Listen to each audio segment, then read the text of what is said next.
বাসা হইল সোনিয়া। ও, কি করতেন আপনি? আমি বাড়িতেই থাকতাম। যখন ৭১ যুদ্ধ হয়েছিল তখন আপনি কি করছেন? তখন কত বড় ছিলেন আপনি?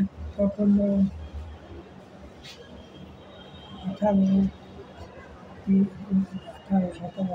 17-18 বছর বয়স। যুদ্ধ গেছিলেন?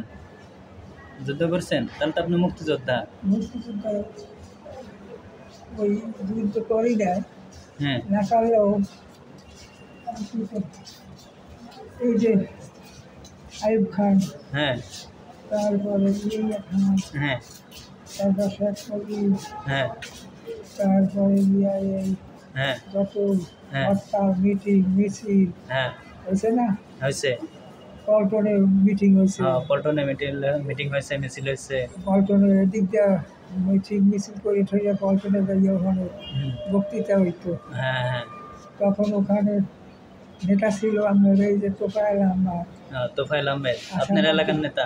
না, এই উনি তখন উনার বাড়ি এলো ভোলা ডিস্ট্রিক্ট। আচ্ছা, ভোলা। এই হ্যাঁ ভোলা সাবডিভিশন, সেই হিসাবে উনি বরিশাল বিভাগের ভিতরে কি একটি নেতা।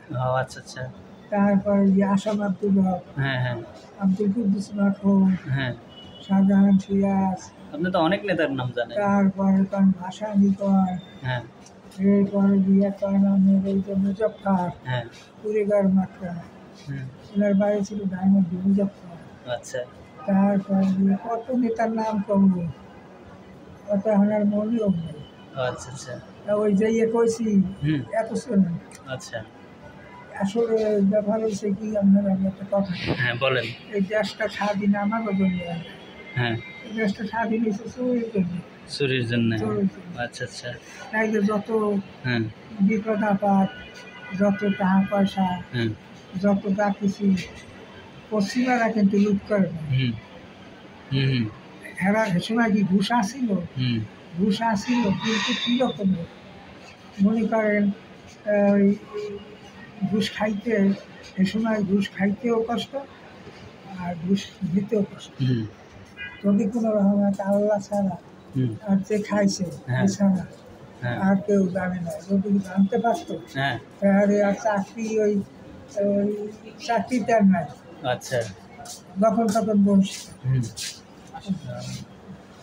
এটা আমি ওখানে ভর্তি হয়েছি। আচ্ছা। এই অনেক ইচ্ছা কাহিনী। ওই নাতিরা কয় দাদা, এটা আপনার নাতি? না নাতিরা কয় হ্যাঁ। দাদা আমাদের ভুল আমার পরীক্ষায় এক করবো। আচ্ছা। আমি তো মাথা ঠিক না।